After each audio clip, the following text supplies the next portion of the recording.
আজ বছরের সবচেয়ে কঠিন একাদশী তিথি। আজ নির্জলা একাদশী তিথি। এই একাদশীর পুজো ও উপবাস করলে বছরের সমস্ত একাদশীর ফল পাওয়া যায়। স্বয়ং ভীম এই একাদশীর উপবাস করেছিলেন বলে একে ভীমসেনী একাদশী বলা হয়। এই তিথিতে ব্রতকথা পাঠ করা শুভ। নির্জলা একাদশীর সম্পূর্ণ ব্রতকথা জানানো হলো এখানে। জ্যৈষ্ঠ মাসের শুক্লপক্ষের একাদশী তিথি নির্জলা একাদশী নামে পরিচিত। হিন্দু ধর্মে এই একাদশীর বিশেষ মাহাত্ম্য রয়েছে। বছরের 24 একাদশী উপবাস করতে না পারলে এই একাদশী উপবাস করলে সমস্ত একাদশী তিথির ফল পাওয়া যায়। এটি সবচেয়ে কঠোর একাদশী। এই তিথিতে নির্জলা উপবাস করে বিষ্ণুর আরাধনা করা হয়।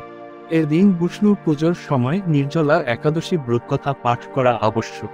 এই ব্রতকথা পাঠ করলে পুজোর সম্পূর্ণ ফল পাওয়া যায়। উল্লেখ্য ভীম এই একাদশী পালন করেছিলেন, তাই এটি ভীমসেনী একাদশী নামে পরিচিত। নির্জলা একাদশী ব্রতকথা।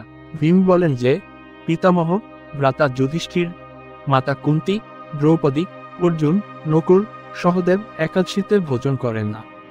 আমাকেও এমনই করতে বলেন, কিন্তু আমি খিদে সহ্য করতে পারি না। আমি ঈশ্বরের শক্তি পুজো করার পাশাপাশি দান করে থাকি, কিন্তু ভোজন ছাড়া থাকতে পারি না। এরপর বেদব্যাস বলেন, যদি তুমি নরককে খারাপ ও স্বর্গকে ভালো মনে করো, তাহলে প্রতি মাসের 2 পক্ষের একাদশীতে অন্ন খেও না।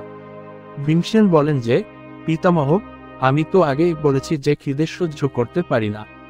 সারা বছরে একটি ব্রত থাকলে আমি তা করতে পারি। আমার পেটে বৃক নামক অগ্নি আছে, তাই আমি ক্ষুধার্ত থাকতে পারি না। ভোজন করলে সেই অগ্নি শান্ত থাকে, তাই পুরো দিনের উপবাসী শুধু নয়, বরং একবেলাও না খেয়ে থাকতে পারি না। তাই আপনি আমায় এমন কোনো ব্রত সম্পর্কে জানান, যা বছরে একবার করলেই স্বর্গ লাভ করতে পারি। এরপর বেদব্যাস বলেন, পুত্র, বড় বড় ঋষি অনেক শাস্ত্র রচনা করেছেন, যেখানে কোনো অর্থ ব্যয় না করে স্বল্প পরিশ্রমে স্বর্গলাভের পথ দেখানো রয়েছে। এই শাস্ত্রেই কৃষ্ণ ও শুক্লপক্ষের একাদশী ব্রতকে মোক্ষদায়ী হিসেবে ব্যাখ্যা করা হয়েছে।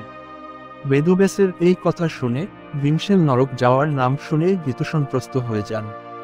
জিজ্ঞেস করেন, এবার তাহলে আমি কি করব? মাসে 2 উপবাস আমি করতে পারবো না, তবে বছরে একটা উপবাস করার চেষ্টা করতে পারি। অতএব বছরে একটি উপবাস করে আমি মোক্ষলাভ করতে পারি, এমন কোনো উপবাস সম্পর্কে জানান। নির্জলা একাদশী। নির্জলা একাদশীতে এই 5 কাজ করলেই দূর হবে অনটন, হেসে খেলে কাটবে বছর। এ কথা শুনে বেদব্যাস জানান, বৃষ ও মিথুন সংক্রান্তির মাঝামাঝি সময়ে জ্যৈষ্ঠ মাসের শুক্লপক্ষের একাদশী ব্রত পালন করো। এই একাদশী ব্রতে স্নান ও আচমন ছাড়া জল স্পর্শ বর্জিত। এই তিথিতে ভোজন করতে নেই, খাবার খেলে ব্রত নষ্ট হয়। এই একাদশীতে সূর্যোদয় থেকে শুরু করে দ্বাদশীর সূর্যোদয় পর্যন্ত জল গ্রহণ না করলে সমস্ত একাদশী ব্রতর ফল পাওয়া যায়। দ্বাদশীর সূর্যোদয়ের আগে ঘুম থেকে উঠে স্নান করে ব্রাহ্মণদের দান করা উচিত। এরপর ক্ষুধার্ত ও সৎপাত্র ব্রাহ্মণকে ভোজন করিয়ে নিজে খাবার খাওয়া উচিত। এর দ্বারা বছরের সমস্ত একাদশীর সমান ফল পাওয়া যায়। বেদব্যাস বলেন যে, ভীমসেন, স্বয়ং ঈশ্বর আমাকে এর সম্পর্কে জানিয়েছেন।